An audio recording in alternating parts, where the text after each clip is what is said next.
नमस्कार, सगरमाथा प्राइम समाचारमा स्वागत छ। म केशव शर्मा। नमस्कार, म प्रसन्न ढुङ्गाना। सगरमाथा प्राइम समाचार सुरु गरौं प्रमुख समाचारबाट। कोरोनाका कारण पछिल्लो 24 घण्टामा 7 जनाको मृत्यु, 1172 जना संक्रमित, 1893 जना निको भए। सरकारले दर तोके पनि पीसीआर परीक्षणको शुल्कमा एकरूपता आएन। निशुल्क व्यवस्था हुँदा शुक्रराज अस्पताल टेकुमा परीक्षण गराउनेको भिड। 14औं गुन्सा स्मृति दिवस विविध कार्यक्रम सहित मनाइयो। 2063 असोज 7 गते ताप्लेजुङको गुन्सामा भएको हेलिकप्टर दुर्घटनामा मृत्यु भएकाहरूको सम्झना। कोरोना संक्रमणबाट विश्वभर मृत्यु हुनेको संख्या 9,76,000 नाग्यो। 3,18,49,000 बढीमा संक्रमण पुष्टि। र आईपीएलमा राजस्थान रोयल्सको विजय सुरुवात। चेन्नई सुपर किङ्स 16 रनले पराजित। आज कोलकाता र मुम्बई भेट्दै।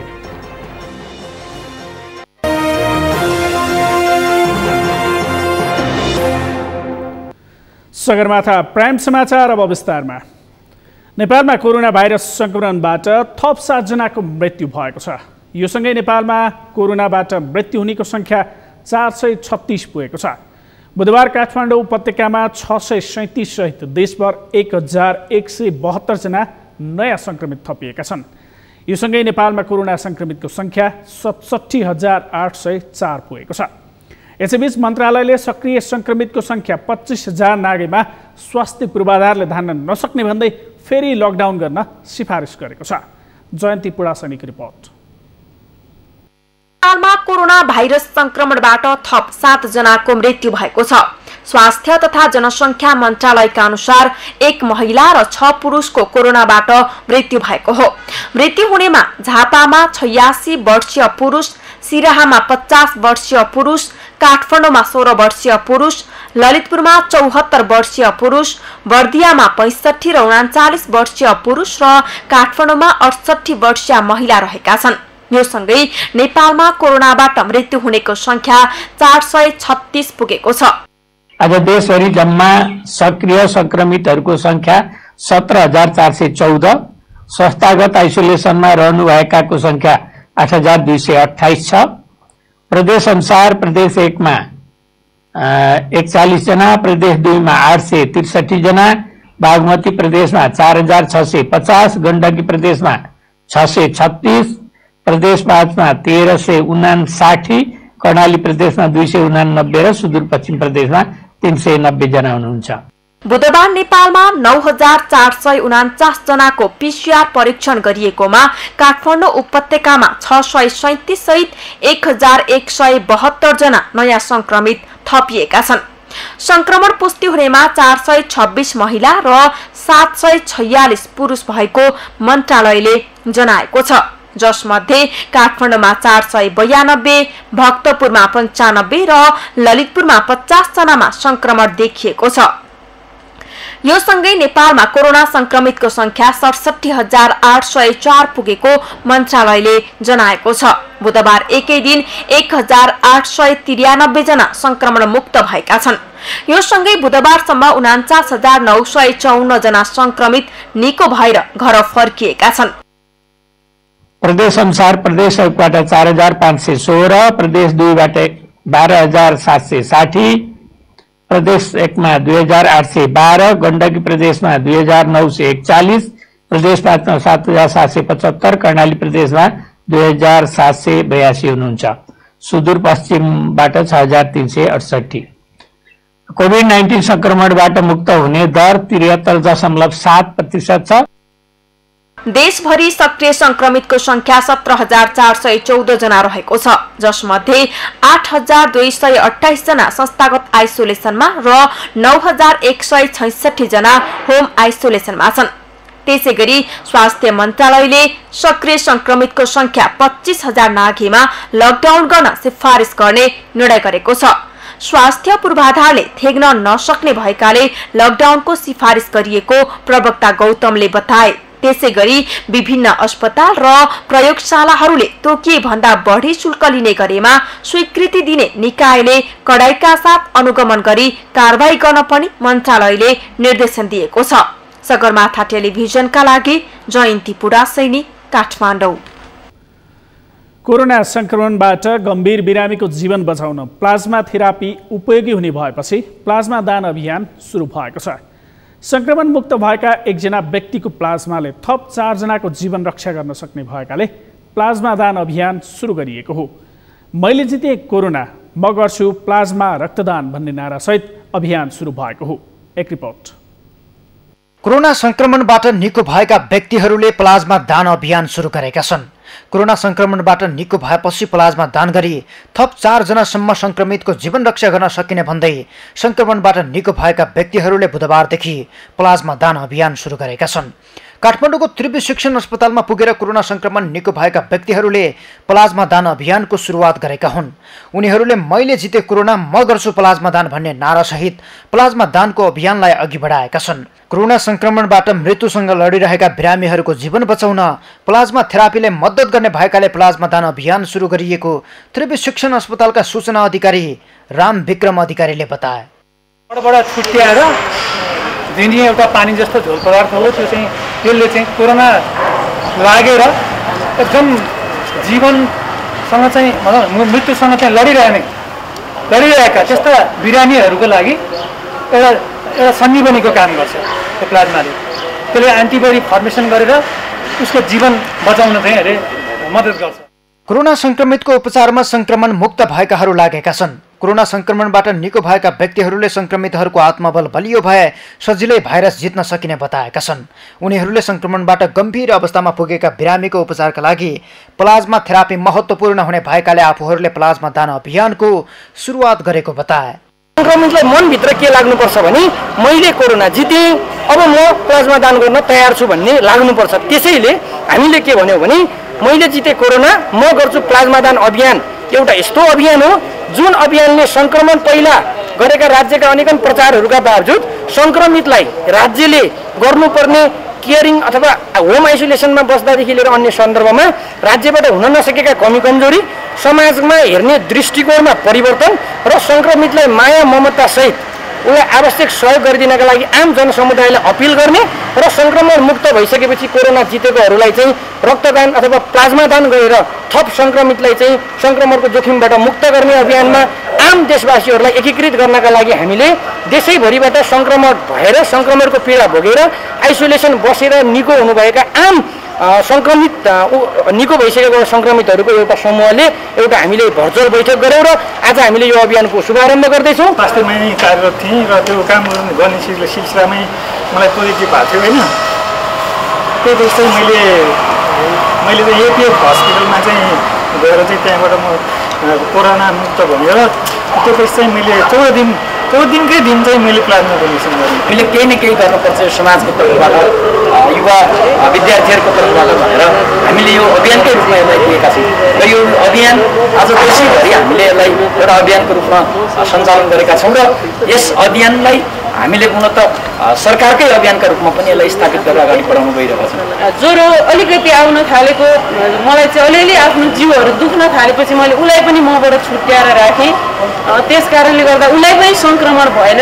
त्यसपछि अरूलाई पनि कसैलाई पनि सङ्क्रमण नभइकन चाहिँ यो जित्न सकिन्छ। त्यसैले हामी यो लाग्दैमा यस्तो आत्तिनु पनि पर्दैन। तर अब अन्य रोगबाट पूर्व रूपमा ग्रसित हुनुभएको कसैलाई यसले अलिक बढी पीडा दिन सक्छ। तर यस्ता अभियानहरू जे सुरुवात भएको छन्, जो योबाट बाँचेर एउटा सुरुवात गर्नुभएको छ साथीहरू सबै हामीले जे सुरुवात गरेको छौँ। पछिल्लो समय प्लाज्मा थेरापीबाट कोरोना संक्रमितको उपचार देशका धेरै अस्पतालले गरिरहेका छन्। सरकारले पनि परीक्षणको रूपमा बिरामीको स्वीकृति लिएर उपचार गर्न सक्ने व्यवस्था गरेको छ। त्यसैले संक्रमण निको भएका व्यक्तिहरू पनि प्लाज्मा दिएर संक्रमणसँग लडिरहेका बिरामीहरूको जीवन रक्षा गर्ने अभियानमा जुटेका हुन्। जनघनत्व बढी भएकाले काठमाडौँ उपत्यकामा कोरोना संक्रमणको अवस्था देशभरको कुल संख्याको आधा हिस्सा छ। सरकारले निषेधाज्ञा अन्त्य गरेसँगै बढेको सवारी आवागमनले पछिल्लो समय उपत्यका केन्द्रित संक्रमण बढेको हो। देशका विभिन्न स्थानबाट काठमाडौँ प्रवेश गर्नेहरू बढेसँगै अस्पतालमा पीसीआर परीक्षण गर्नेको लाइन लागेको छ। तर परीक्षणको शुल्कमा एकरूपता छैन। सन्तोष बिके थापाको रिपोर्ट। काठमाडौँका अस्पतालै पछि फरक फरक शुल्क तिर्नुपर्दा सर्वसाधारण आजित भएका थिए। पीसीआर परीक्षणका लागि सरकारले निश्चित शुल्क नतोक्दा समस्या भएको सबैको बुझाइ थियो। अहिले तेस्रो पटकसम्म सरकारले शुल्क हेरफेर गरिसकेको छ, तर अझै पनि पीसीआर परीक्षणको शुल्कमा एकरूपता देखिएको छैन। पीसीआर परीक्षणका लागि शुक्रराज ट्रपिकल तथा सरोवरक अस्पताल टेकुले 30 रुपैयाँमा परीक्षण गरिरहेको जनाएको छ। दर्ता शुल्क 30 रुपैयाँ लाग्ने र अन्य निःशुल्क रूपमा परीक्षण हुने अस्पतालको भनाइ छ। दैनिक 600 भन्दा बढी कोरोना शंका लागेका व्यक्तिहरूले यहाँ परीक्षण गराइरहेका छन्। पैसा तिरेर यो चाहिँ तपाईको पीसीआर टेस्ट गर्न सक्दैनन्, बिहान काम गरे बेलुकी के खाऊ भने त्यस्ता 90% व्यक्तिहरू अहिले जुन लाइनमा बसिराख्नु भएको उहाँको बाध्यता पनि हो। तर अहिले सरकारले सुगा ट्रपिकल अस्पतालको साथसाथमा काठमाडौँका 14 अस्पतालमा यस्तै प्रकारको त्यस्ता व्यक्तिहरूको लागि टेस्ट गर्ने भनिए तापनि उहाँ अन्य अस्पतालहरूमा उहाँहरूको यो पहुँच सहज छैन। त्यसले गर्दाखेरि बाध्य भएर उहाँहरूलाई बसिराख्नु भएको छ। देशकै जेठो अस्पतालका रूपमा रहेको वीर अस्पतालले प्रति व्यक्ति 2000 रुपैयाँमा पीसीआर परीक्षण गरिरहेको छ। सरकारी अस्पताल भए पनि यहाँ जाने जो कोहीले पीसीआर परीक्षण गराए बापत 2000 रुपैयाँ शुल्क बुझाउनु पर्छ। भिरकै जति मूल्यमा त्रिवी शिक्षण अस्पताल महाराजगञ्जले पनि परीक्षण गरिरहेको छ। कोरोनाका लक्षण देखिएर गम्भीर अवस्थामा पुगी भर्ना भएका बाहेक अन्यलाई यहाँ निःशुल्क परीक्षणको व्यवस्था छैन। सरकारी स्तरकै अस्पतालमा फरक फरक शुल्क हुँदा निःशुल्क परीक्षण गराइरहेको टेकु अस्पतालमा सर्वसाधारण रातभर लाइन लागेर परीक्षण गराउन बाध्य छन्। यसतर्फ सरकारले ध्यान पुर्याएको देखिँदैन। अहिले पछिल्लो समय धेरैतिरबाट चाहिँ बढी शुल्क लिइराखेको भन्ने कुराहरू सुन्नमा आइराखेको छ। कुनै पनि सरकारी प्रयोगशालाहरूमा परीक्षण गर्न जाँदा सबैको निःशुल्क परीक्षण भइरहेको अवस्था छ। जो नेसनल टेस्टिङ गाइडलाइनले ओगटेको व्यक्तिहरू हुन्छ, जो चाहिँ जुन क्राइटेरिया भित्रका व्यक्तिहरूलाई हामीले परीक्षण गर्छौँ भनेको जस्तो लक्षण भएका व्यक्तिहरू, कहीँ यात्रा गरेर आउनुभएको व्यक्तिहरू, क्वारेन्टाइनमा हुनुभएको व्यक्तिहरू, कुनै स्वास्थ्यको समस्या भएर स्वास्थ्य कर्मीले चिकित्सकले सिफारिस गरेको परीक्षण गर्नुपर्छ भन्नुभएको व्यक्तिहरूको निःशुल्क परीक्षण भइरहेको अवस्था छ। सरकारले पीसीआर परीक्षण शुल्कको विषयमा धेरै बहस भएपछि पहिलो पटक गत जेठमा निजी ल्याबलाई परीक्षण गर्न दिने गरी 5500 रुपैयाँ शुल्क तोक्यो। त्यसमा 10% सेवा शुल्क जोडेर सर्वसाधारणले 6050 रुपैयाँ तिर्दै आएका थिए। त्यसैता भदौ 14 गतेदेखि लागू हुने गरी 4400 रुपैयाँ तोकेको थियो। तर निजी अस्पतालले सरकारभन्दा सस्तोमा परीक्षण गराउन थालेपछि शुल्क घटाएर 2000 रुपैयाँमा परीक्षण गर्न सरकार बाध्य बनेको हो। तर अझै पनि शुल्कमा एकरूपता आएको छैन। सगरमाथा टेलिभिजनका लागि सन्तोष विके थापा, काठमाडौँ। कोरोना भाइरस नियन्त्रण तथा रोकथामका लागि सरकारले गत चैत 11 गतेबाट गरेको लकडाउन खुकुलो गर्दै अधिकांश क्षेत्र अहिले सञ्चालनमा छन्। खेलकुद, स्विमिङ पुल तथा सैलुन लगायतका अति संवेदनशील क्षेत्र नखुले पनि अधिकांश क्षेत्र असोज 1 गतेबाट खुलिसकेका छन्। कैलाली जिल्लामा पनि यी क्षेत्रहरूको कामकाज सुरु भइसकेको छ। तर सरकारले बनाएका सुरक्षा मापदण्ड भने सरकारी कार्यालयमै पालना भएको पाइँदैन। कैलालीबाट दिनेश विष्टको रिपोर्ट। यो हो भूमि सुधार तथा मालपोत कार्यालय कैलाली। असोज 1 गतेबाट मालपोत कार्यालयको कामकाज पनि सुरु भइसकेको छ। सरकारले स्वास्थ्य सुरक्षाका सम्पूर्ण मापदण्ड अपनाएर कार्यालयको काम सञ्चालन गर्न निर्देशन गरे पनि यहाँ त्यसको कुनै पालना भएको छैन। कैलाली मालपोत कार्यालयको भिड हेर्दा कोरोना भाइरस नै डराउला झैँ देखिन्छ। मानिसहरू सबैलाई कोरोनाबाट बच्न भिडभाड गर्नुहुन्न भन्ने थाहा छ। सबै भाइरसबारे जानकार नै छन्। तर मालपोत कार्यालयको भिड कम भएको छैन। सुदूरपश्चिमको अस्थायी मुकाम तथा प्रदेशको मुख्य शहरका रूपमा रहेको धनगढीमा कोरोना भाइरस समुदाय स्तरमा समेत फैलिसकेको छ। दिनहुँ कोरोनाका संक्रमित देखिने क्रम जारी छ। तर मालपोत कार्यालयको भिडले 5 महिने लकडाउनको औचित्यमाथि नै प्रश्न उठाएको छ। सरकारले निश्चित मापदण्ड अनुसार काम गराउन निर्देशन गरे पनि कार्यालयले कुनै पनि मापदण्ड पालना गर्न नसकेको सेवाग्राहीको दाबी छ। भिड बढी छ। तपाईको सबै काम एकै ठाउँमा बनाइएको छ के 2 दिन छ, 2 दिनमा छ गर्नै गाह्रो पर्छ। डक्टरका लागि नामजारी गर्नका लागि गाह्रो काम गर्न कति गाह्रो भयो? धेरै गाह्रो छ। अझसम्म काम भएको छैन। सरकारले निर्देशन गरे अनुसार मालपोत कार्यालय कैलालीले न त गेटमा ज्वरो नाप्ने नै गरेको छ, न त सेनिटाइजर नै राखेको छ।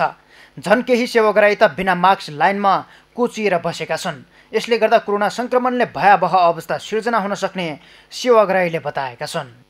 यहाँ चाहिँ खासै व्यवस्थापन देखिएन। अब यो राजधानी जस्तो ठाउँ होइन, हाम्रो सुबको अब प्रदेशको राजधानी नै हो। अब यही नै यति धेरै लापरवाही होइन, यति धेरै कुराहरू छ भने अन्य अब विगत ठाउँहरूमा समाज दूरी कायम हुने कुनै अवस्था नै भएन। 5 महिना लकडाउन हुँदा रोकिएका कामका लागि समेत अहिले नै सेवाग्राही मालपोत कार्यालय धाइरहेका छन्। कोरोनाको डर भन्दा पनि उनीहरूलाई कामको चिन्ता छ। एकातिर कोरोना महामारी बढिरहेको बेला अर्कोतर्फ यस्तो भिडभाडले झन् महामारीको सङ्केत देखाएको छ।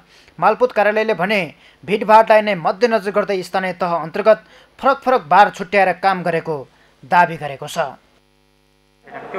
गेटमा चाहिँ हाम्रो व्यवस्था छ होइन। अब सबै सेवाग्राहीले चाहिँ रोकेर पनि सम्भव हुँदैन होइन। सेवा लिने चाहिँ उनीहरूलाई इन्ट्री भइरहेको छ।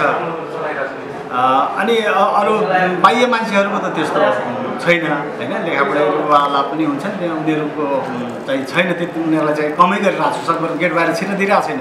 अब सेवाग्राहीलाई त छिर्न दिनु परिहाल्यो। सरकारी कार्यालयहरूमा भिडभाड बढेको छ। यस्तो अवस्थाले कोरोना सङ्क्रमणको जोखिम बढाएको छ। त्यसैले दूरी अनिवार्य गराएर मात्र काम गराउन सके सङ्क्रमणको जोखिम कम गर्नेतर्फ ध्यान दिन आवश्यक छ। सगरमाथा टेलिभिजनका लागि कैलालीबाट दिनेश विष्टको रिपोर्ट। सप्तरीमा रहेको साईकृष्ण मेडिकल कलेजको आइसोलेसन सेन्टरलाई मोहुली सामुदायिक विकास केन्द्र लगायतका संस्थाले स्वास्थ्य सामग्री प्रदान गरेका छन्। विभिन्न सङ्घ संस्थाले आइसोलेसन सेन्टरलाई 5 लाख बराबरको स्वास्थ्य सामग्री प्रदान गरेका हुन्। संक्रमितहरूको प्रयोजनका लागि प्रदान गरिएको सामग्रीहरूमा तौलिया, साबुन, toothpaste, brush, sanitiser, surgical mask, Harpic, nail cutter, पानी खाने फिल्टर तथा महिला संक्रमितहरूका लागि सेनेटरी प्याड लगायतका सामग्री रहेको अस्पतालले जनाएको छ। संसदको महिला तथा सामाजिक समितिले राष्ट्रिय निर्देशन ऐन 2018लाई समय सापेक्ष संशोधन गर्न सरकारलाई निर्देशन दिएको छ। मौजुदा ऐन समय सापेक्ष नभएकाले प्रस्तावनादेखि दण्ड, सजाय लगायतका प्रावधान परिमार्जन गरी संशोधन गर्न समितिले सरकारलाई निर्देशन दिएको हो। नेपाल बाल संगठन लगायत वर्गीय तथा व्यावसायिक संगठन गठन गर्ने आधारका रूपमा रहेको ऐन परिमार्जन गरी संघीयताको मर्मानुसार बनाउन प्रधानमन्त्री तथा मन्त्री परिषद कार्यालयलाई निर्देशन दिएको समिति सभापति निरुदेवी पालले बताउनुभयो। समितिले बाल संगठनको पूर्व कार्य समितिले आफ्नो अभिलेख अहिलेको तदर्थ समितिलाई आधारिक रूपमा नबुझाएकाले समाज कल्याण परिषदको रोहबरमा 15 दिनभित्र बुझाउन पनि निर्देशन दिएको छ। तोकिएको समयावधिभित्र नबुझाए कानुनी कारबाहीको दायरामा ल्याउन समितिले समाज कल्याण परिषदलाई निर्देशन दिएको छ। नक्कली कागजात बनाएर बालबालिकालाई अन्यत्र बालगृहमा हस्तान्तरण गर्ने गरेको, कानुन विपरीत संगठनको जग्गा लिजमा दिएको, धर्मपुत्र वा धर्मपुत्री सम्बन्धी सिफारिस कानुन विपरीत रहेको, संरक्षित बालबालिकाको खातामा कमिसन हुने गरेको, कानुन विपरीत विदेशी नागरिकलाई बालबालिका बेचबिखन गर्ने गरेको र योग्यता अनुसार कर्मचारी व्यवस्थापन नहुने गरेको जस्ता आरोप लागेकोमा हालको यथार्थ परिवेश सल्किने गरी 1 महिनाभित्र श्वेतपत्र जारी गर्न समितिले संगठनलाई निर्देशन दिएको छ। संगठनलाई विभिन्न स्रोतबाट प्राप्त हुने आर्थिक पक्षलाई उल्लेख गरी वित्तीय पारदर्शिता र उत्तरदायित्व कायम हुने गरी व्यवस्थापन गर्न पनि समितिले निर्देशन दिएको समिति सभापति पालले बताउनुभयो। हुम्लामा नेपाली भूमि अतिक्रमण गरेको भन्दै युवाहरूले काठमाडौँमा चीन विरुद्ध प्रदर्शन गरेका छन्। बालुवाटार स्थित चिनिया दूतावास अगाडि युवाहरूले चीन विरुद्ध प्रदर्शन गरेका हुन्। उनीहरूले सीमा अतिक्रमण बन्द गर, मेचिएको नेपाली भूमि फिर्ता गर, चिनिया साम्राज्यवाद मुर्दाबाद, सीमा नाका खुल्ला गर लगायतका प्लेकार्ड बोकेका थिए। युवाहरू प्रदर्शनमा उत्रिएपछि चिनिया दूतावास रहेको क्षेत्रमा ठूलो संख्यामा सुरक्षाकर्मी तैनात गरिएको थियो। हालै चीनले जुम्लामा नेपाली भूमि अतिक्रमण गरी भवन निर्माण गरेको खबर सार्वजनिक भएपछि युवाहरूले विरोध प्रदर्शन गरेका हुन्। तर चीनले भने उक्त क्षेत्र नेपालको नभई चीनकै रहेको दावी गरेको छ। हुम्लाको सीमा क्षेत्रस्थित नेपाली भूमिमा भवन निर्माण गरेको सार्वजनिक भएपछि चीनले विज्ञप्ति निकालेर त्यसको खण्डन गरेको छ। समाचारमा पालो भएको छ विश्रामको। विश्रामपछि 14औं घुन्सा स्मृति दिवस विविध कार्यक्रम सहित मनाइयो। 2063 असोज 7 गते ताप्लेजुङको घुन्सामा भएको हेलिकप्टर दुर्घटनामा मृत्यु भएकाहरूको सम्झना। दोलखामा पहिलो पटक स्थानीय पाठ्यक्रम बन्यो। स्थानीय परिवेशको जानकारी समेटिएको छुट्टै विषय कक्षा 1 देखि 8 सम्म अनिवार्य रूपमा पढाइने र कोरोना संक्रमणबाट विश्वभर मृत्यु हुनेको संख्या 9,76,000 नाग्यो। 3,18,49,000 बढीमा संक्रमण पुष्टि।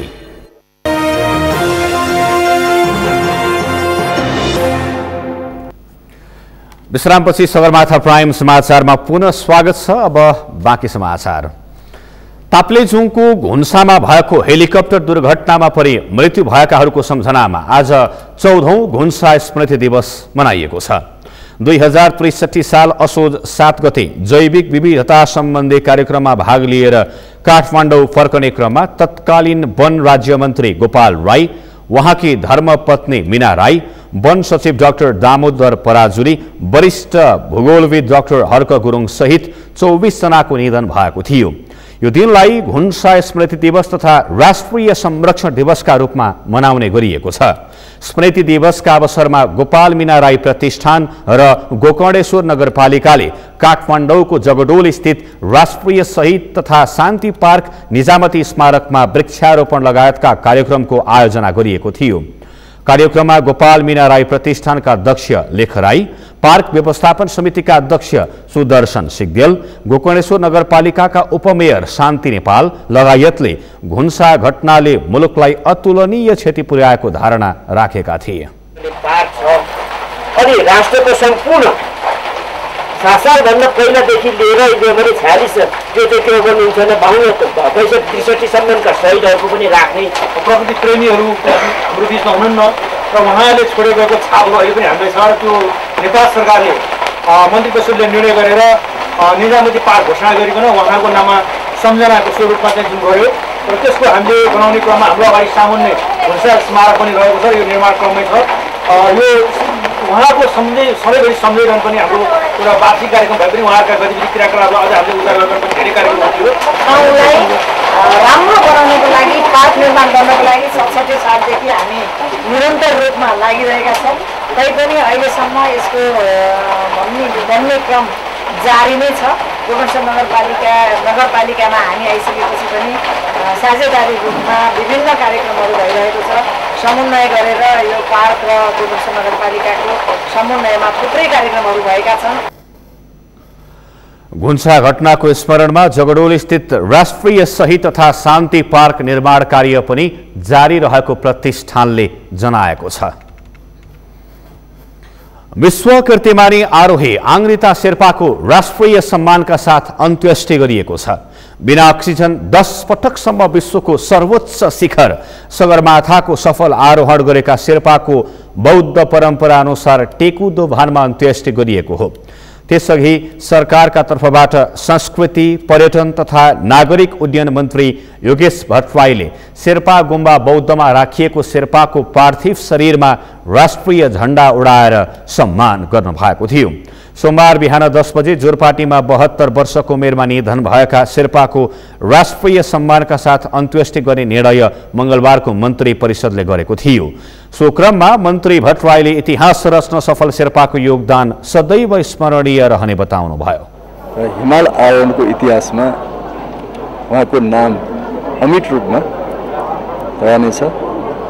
उहाँ हिमाल आरोहणको एउटा महान व्यक्तिको रूपमा, महापुरुषको रूपमा, महामानवको रूपमा उहाँ परिचित हुनुहुन्छ र उहाँको इतिहास युग युगसम्म पनि जीवित रहनेछ। बिना अक्सिजन 10औं पटक सगरमाथा आरोहण गरी विश्व कीर्तिमान कायम राख्न सफल आङ्ग्रिता शेर्पा सोलुखुम्बुको थामेमा जन्मिनु भएको हो। उहाँ हिमचितुवाको रूपमा पनि प्रख्यात हुनुहुन्छ। संसार उद्यमीहरूको साझा संस्था मिडिया सोसाइटी विभाजित भएर मिडिया अलायन्स नेपाल गठन भएको छ। मूलधारका राष्ट्रिय संचार उद्योगको उत्थान गर्न निजी क्षेत्रका संचार उद्यमीहरूले मिडिया अलायन्स नेपाल घोषणा गरेका हुन्। संचार क्षेत्रलाई निष्पक्ष, तटस्थ र जनउत्तरदायी बनाउँदै लगानीकर्ताको हक हितका लागि मिडिया अलायन्स गठन भएको हो। पुष्कर खतिवडाको रिपोर्ट। मूलधारका राष्ट्रिय न्यूज मिडिया संस्थाहरूले मिडिया अलायन्स नेपाल स्थापना गरेका छन्। संचार क्षेत्रलाई निष्पक्ष, तटस्थ र उत्तरदायी बनाउँदै संचार उद्योगको व्यावसायिक हक हितका लागि मिडिया अलायन्स नेपाल गठन गरिएको छ। संचार क्षेत्रका लगानीकर्ताहरूको हक हित संरक्षण गर्ने मूल उद्देश्य राख्दै निजी क्षेत्रका मूलधारका राष्ट्रिय मिडियाहरू सांगठनिक भएका हुन्। बुधबार काठमाडौँमा एभिन्यूज टेलिभिजनका अध्यक्ष भास्कर राज कैँकारको अध्यक्षतामा तदर्थ समिति गठन गर्दै अलायन्सको घोषणा गरिएको हो। संसार माध्यमका सञ्चालकहरूलाई आग्रह गर्न चाहन्छु, आह्वान गर्न चाहन्छु, यस मिडिया अलायन्समा आबद्ध हुनका लागि यो संकुचित संगठनका रूपमा अगाडि बढ्दैन, यो बृहत र विस्तार संगठनको रूपमा अगाडि बढ्छ। म यो घोषणा पनि गर्न चाहन्छु। अलायन्सका अध्यक्ष भास्कर राज कणिकारले 1200 करोडको अहिलेको विज्ञापन बजारलाई 2500 करोडको विज्ञापन बजार बनाउने लक्ष्यका साथ अलायन्सको स्थापना भएको बताए। 1200 करोड यो जुन विज्ञापनको कारोबार छ, विज्ञापनको बजार छ, यो बजारलाई 2500 करोडको विज्ञापन बजार बनाउने लक्ष्य हो। अलायन्सका सल्लाहकार क्याप्टेन रामेश्वर थापाले आवश्यकता भन्दा बढी सञ्चार संस्था खुल्नु, लगानी बढ्नु र बजारले धान्ने अवस्था नहुँदा विकृति बढ्न सक्ने भन्दै स्वतन्त्र, स्वायत्त र व्यावसायिक व्यक्तिको सहभागितामा छुट्टै नियामक निकायको आवश्यकता भएको बताए। आवश्यकता भन्दा बढी सञ्चार संस्था खुल्नु, करोडको लगानी हुनु र बजारले नधान्ने यस क्षेत्र विकृत हुने सम्भावनातर्फ म सबैलाई ध्यान आकर्षण गराउन चाहन्छु। इमेज च्यानलका अध्यक्ष आरके मानन्दरले मिडिया उद्योगलाई बचाउन नसके त्यसमा आश्रित पत्रकार र कामदारको रोजगारी पनि बचाउन नसकिने बताउँदै अलायन्सले विगतका प्रतिनिधिमूलक संस्थाले गरेका कमी कमजोरी सच्याएर अगाडि बढ्नेमा विश्वास व्यक्त गरे। मिडिया उद्योगलाई बचाउन नसके त्यसमा आश्रित पत्रकार, कामदार र कर्मचारीहरूको रोजगार पनि बच्न सक्दैन। पत्रकार, कामदार र कर्मचारीहरूको हक हितको संरक्षण तब मात्र हुन्छ जब सञ्चार उद्योगले आफ्नो लय पक्रन सक्छ। संस्था दर्ता प्रक्रियामा रहेकाले हाल संस्थाको तदर्थ समिति गठन गरिएको छ। समितिको उपाध्यक्षमा राजधानी न्युज पब्लिकेसन प्रालिका अध्यक्ष महेन्द्र शेरचन, त्यसैगरी महासचिवमा इमेज च्यानलका प्रमुख कार्यकारी अधिकृत लक्ष्मण हुमागाई र कोषाध्यक्षमा इम्प्रेसन पब्लिकेसन तथा मिडिया प्रालिका प्रमुख कार्यकारी अधिकृत उज्जवल शर्मा चयन भएका छन्। सदस्यहरूमा जनता प्रकाशन तथा प्रसारण लिमिटेडका डाक्टर विजय पौडेल, प्राइम टेलिभिजनका अध्यक्ष ऋषि धमला, एपी1 टेलिभिजनका प्रमुख कार्यकारी अधिकृत राजेन्द्र साक्य र रिपब्लिका मिडिया प्रालिका प्रमुख कार्यकारी अधिकृत समृद्धि ग्यावाली छन्। सल्लाहकारमा अन्नपूर्ण नेटवर्क प्रालिका अध्यक्ष क्याप्टेन रामेश्वर थापा र रिपब्लिका मिडिया प्रालिका अध्यक्ष विनोद ग्यावाली छन्। सगरमाथा टेलिभिजनका लागि क्यामेरामा उत्सव वाग्लेका साथमा पुष्कर खतिवडा, काठमाडौँ। आज देशभर पानी परिरहेको छ। गैरातीदेखि लगातार पानी परिरहेकाले कमजोर र भिरालो जमिनमा पहिरो तथा नदी किनारमा बाढीको जोखिम हुने भएकाले सतर्क रहन बाढी सूचना केन्द्रले आग्रह गरेको छ। मौसम पूर्वानुमान महाशाखाका अनुसार आज सबै प्रदेशमा नै ठूलो वर्षा हुने सम्भावना छ। महाशाखाले बिहान 6 बजे जारी गरेको मौसम पूर्वानुमान बुलेटिन अनुसार अहिले पनि देशका धेरै स्थानमा हल्कादेखि मध्यम वर्षा भइरहेको छ। प्रदेश 1, प्रदेश 2, बागमती प्रदेश, गण्डकी प्रदेश र प्रदेश 5 का 1-2 स्थानमा भने धेरै वर्षाको सम्भावना रहेको महाशाखाले जनाएको छ। भारतको छत्तीसगढको उत्तरी क्षेत्रमा रहेको न्यून चापिय क्षेत्र पश्चिम उत्तर पश्चिम सर्दै गरेकाले आउँदो शुक्रबारसम्म नै वर्षा हुने महाशाखाले जनाएको छ। यसैगरी सिद्धार्थ राजमार्ग अन्तर्गत पाल्पाका तिनाउ गाउँपालिका 5 कालीमाटीमा ढुङ्गासहितको पहिरो खस्दा बुटोल तानसेन सडक खण्ड अवरुद्ध भएको छ। सडक खुलाउने पहल भइरहेको पाल्पा प्रहरीले जनाएको छ। पहिरोले अवरुद्ध भएको पृथ्वी राजमार्ग अन्तर्गतको गलौदी नागढुङ्गा सडक खण्ड 6 घण्टापछि खुलेको छ। आज बिहान गजुरी र पृथ्वी राजमार्ग अन्तर्गत धादिङको गजुरी गाउँपालिका वडा नम्बर 1 गलौदीमा पहिरो जाँदा राजमार्ग अवरुद्ध भएको थियो। यस्तै पहिरोले 2वटा गाडी च्यापिएका थिए। काठमाडौँबाट धनगढी जाँदै गरेको ना 6ख 6408 नम्बरको कन्टेनर र काठमाडौँतर्फ जाँदै गरेको HR 339901 नम्बरको भारतीय कन्टेनर अड्किएको थियो। बाराको आदर्श कोतवाल गाउँपालिका वडा नम्बर 5 रुपौलिया टोल र रौतहटको फतुवा विजयपुर नगरपालिका वडा नम्बर 3 मेवा टोलका स्थानीय बीच झडप भएको छ। दुई गाउँको सीमा विवाद झडपको अवस्थामा पुगेको हो। बाराबाट जितलाल श्रेष्ठको रिपोर्ट। सीमा विवादले उग्र रूप लिएपछि बाराको आदर्श कोतवाल 5 रुपौलिया टोल र रौतहटको फतुवा विजयपुर 3 को मेवा टोलका स्थानीयबीच झडप भएको छ। झडपमा परि 48 जना घाइते भएका छन्। कच्ची सडकमा स्ल्याब कलभट निर्माणका क्रममा विवाद हुँदा झडप भएको हो। 2 वर्षदेखि चलिरहेको छ। सिडिओ कतिचोटि आयो सम्झौता गरौँ, भर्खर दिनबाट त 2-3 दिन पहिलो पनि सिडिओ आएर सम्झौता गरेर हिजो रोकेर गयो यहाँबाट कि त्यो रौतहटको जनतालाई नबनाउनुहोस्, तर फेरि राति तिनीहरूले गाडी ल्याएर मिक्सर पुल ढाल्नको लागि सबै तयार भएको थियो। ती दुवै गाउँ भएर बग्ने अरुवा खोलामा बनाउन लागि स्ल्याब कल्भर्ट पुल निर्माणको क्रममा 1.5 वर्षदेखिको विवाद बढ्दा दुवै गाउँलेहरूमा विवादसँगै झडपको स्थिति सिर्जना भएको थियो। यो पुल निर्माण गर्दा 12 तर्फको जमिन अतिक्रमण गर्दै पुल बनाउन थालेपछि विवाद सिर्जना हुँदै आएको 12 तर्फका आदर्श कोतवाल गाउँपालिकाका स्थानीयको भनाइ छ। तामागढी सिमरौनगढ सडक निर्माणसँगै सोही सडक छेउको 4 बिघा 18 कट्टा जमिन रौतहटवासीले कल्भर्ट निर्माण गरी 12 को जमिन अतिक्रमण गर्न खोजेको भन्दै सो समस्या सिर्जना भएको हो। के भन्छन् स्थानीय जनप्रतिनिधि? पुल कली जो होम पाइप लागल बा उसे पूर्व साइड में बनावे के निर्णय हो गल, पूर्व साइड में बनावे के निर्णय बाटे होम पाइप से सट के पूर्व बनावे के। वो लोग पश्चिम साइड में आके पुल निर्माण करे लागल, वो लोग ढलान करे लागल लोग तो हमरो जानता है जमा रखा ये लोग प्रतिकार करे रोक के। अब वो लोग ढूंगा मुंगा करे लागल, 5-7 आदमी के लमसम हमरा 8 आदमी के घाइते हो गए हमार लोग जानता। यता रौतहट फतुवा विजयपुर नगरपालिका वडा नम्बर 3 मेवाटोलका स्थानीयहरूको भनाइ अनुसार आफूहरूले अरुवा खोला पारीको सो जमिन वर्षौंदेखि भोग चलन गर्दै आएकाले जमिन रौतहट मेवाटोलको हुनुपर्ने स्थानीयको माग छ। यहाँ धेरै अप्ठ्यारो छ आउनको लागि, बाटो चाहिँ समस्या छ सर, बाटोको धेरै समस्या छ। मान्छे चाहिँ फर्स्ट बेलामा पनि एम्बुलेन्स नआयो भने त यतै मर्छन् नि। यता कतिजना घाइतेहरू छ, उपचार गराइरहेछ। ताको फोटो छ। यही सडक हुँदै बजार अस्पताल जानुपर्ने रौतहटवासीको बाध्यता छ। यो समस्या समाधान गर्न पहल जारी राखेको स्थानीय जनप्रतिनिधि बताउँछन्। मेयर साहेब आदर्श कोतवालको उहाँ आउनुभयो, बाढी अधिक पानी धेरै थियो त्यस कारणले उहाँ काट्नुभयो। उहाँ आफै भन्नुभयो कि म त्यसमा होम पाइप राखेर बाटो फेरि सुचारू गराइदिन्छु।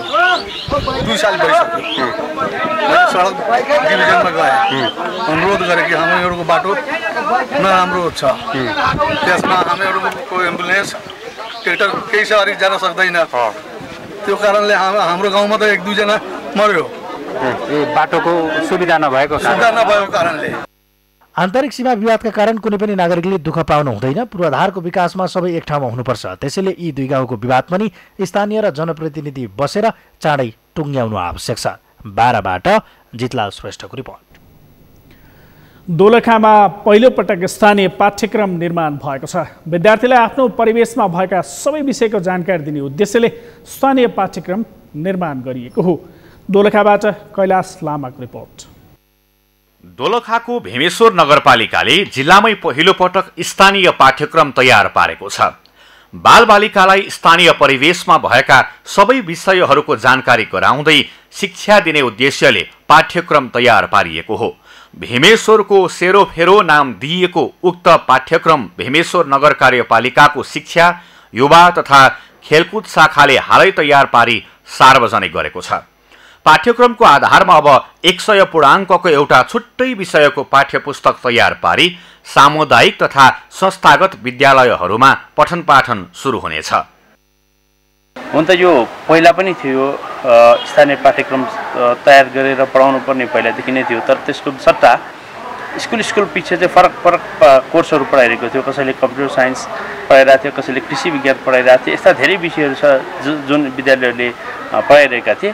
अहिले आएर चाहिँ सबैलाई एउटै कोर्स बनाऊ र त्यसमा चाहिँ स्थानीय पाठ्यक्रम साँच्चै स्थानीय पाठ्यक्रम नै पढाउँ भनेर यो तयार गरिएको छ। पाठ्यक्रम विकास केन्द्रले कक्षागत विषयहरू निर्धारण गर्दा आधारभूत तहका लागि स्थानीय पाठ्यक्रम भनेर राखेकाले त्यसैलाई आधार मानेर पाठ्यक्रम तयार गरिएको हो।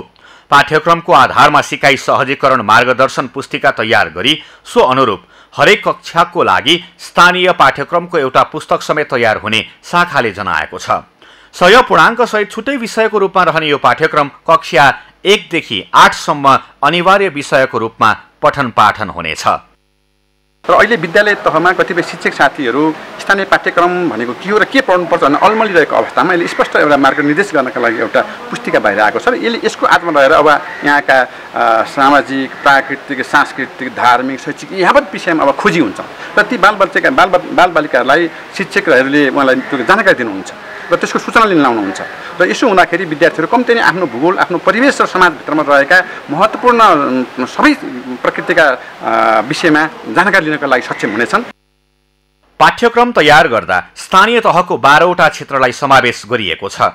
स्थानीय तहको परिचय, धर्म, संस्कृति एवं ख्याति प्राप्त व्यक्ति व्यक्तित्व, चाडपर्व, पर्यटन, कृषि तथा पशुपालन व्यवसाय, परम्परागत घरेलु उद्योग, प्रविधि, पेशा व्यवसाय र सिपहरूको पहिचान तथा संरक्षण एवं प्रवर्धन, नैतिक मूल्य मान्यता लगायतका क्षेत्रलाई समेटी पाठ्यक्रम तयार पारिएको हो।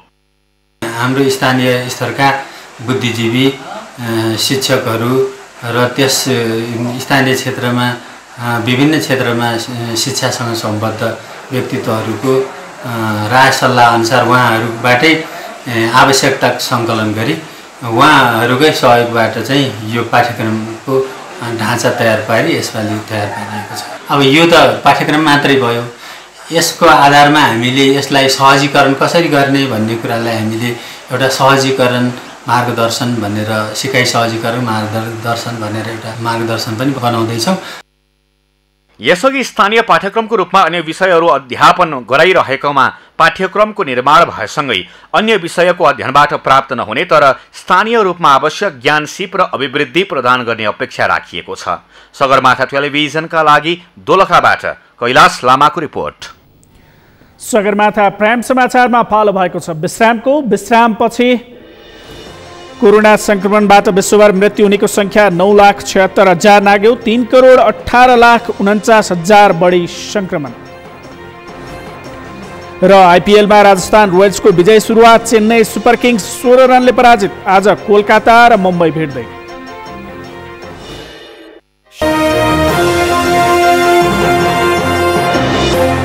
अब पालो अर्थ समाचारको। अर्थ समाचारका प्रायोजक हो आफ्नो विश्वास हो त्रिशक्ति सिमेन्ट।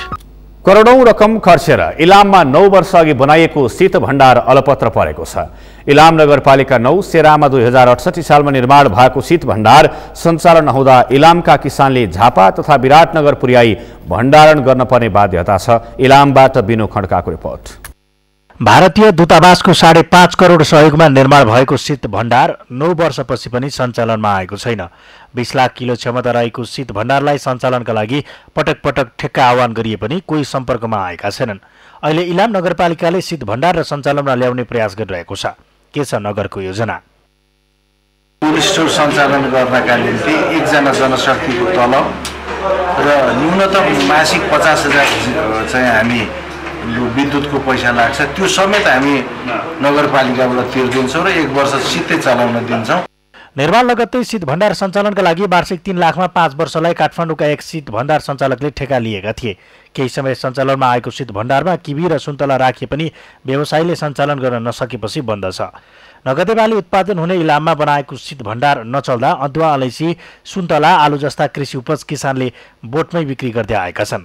शीत भण्डार सञ्चालन भए कृषि उत्पादनले उचित मूल्य पाउने अपेक्षा गरेका किसान निराश बनेका छन्। यो भण्डारको अभावले गर्दा धेरै कृषिजन्य सामग्री, सागसब्जी लगायतका फलफुलहरू गाईबस्तुलाई खुवाएर खेर फाल्नु परिरहेको छ। यदि कोल्ड स्टोर सञ्चालन हुने भने, सञ्चित गर्न पाउने, भण्डार गर्न पाउने भने यहाँका गाउँपालिकाका अधिकांश मान्छेको आयस्रोत विकास हुन्छ। लामो समय शीत भण्डार सञ्चालनमा नआएपछि जडान गरिएका उपकरणमा समेत समस्या देखिन थालेको छ।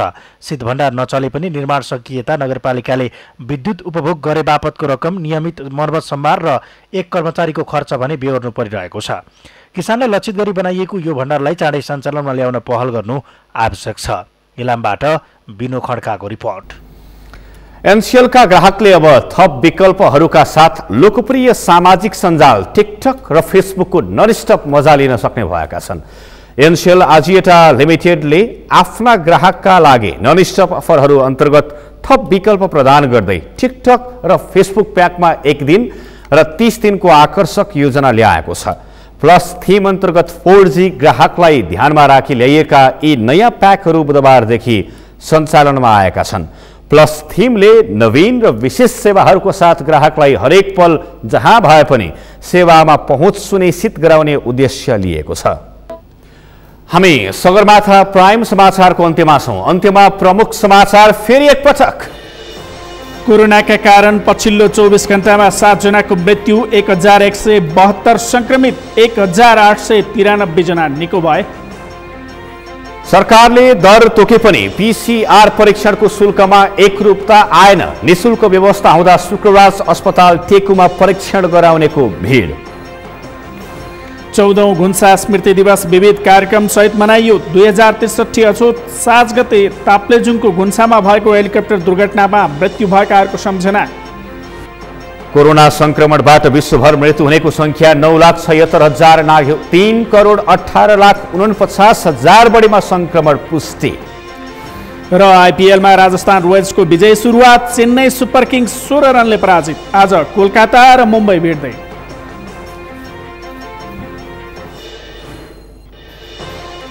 हौस् त सगरमाथा प्राइम समाचार अहिलेलाई सकियो। तपाईँ समाचार बुलेटिनका साथै सगरमाथा टेलिभिजनका सम्पूर्ण कार्यक्रम www.sagarmatha.tv मा पनि पढ्न र हेर्न सक्नुहुनेछ। युट्युबमा youtube.com/sagarmatha TV नेपालमा हेर्न सक्नुहुनेछ। साथै तपाईँ हामीलाई फेसबुकमा पनि facebook.com/stv नेपालमा फलो गर्न सक्नुहुनेछ। समाचारको शिखर, नेपालको गौरव, नेपालको पहिलो न्युज च्यानल सगरमाथा टेलिभिजन हेर्दै गर्नुहोला। नमस्कार। नमस्कार।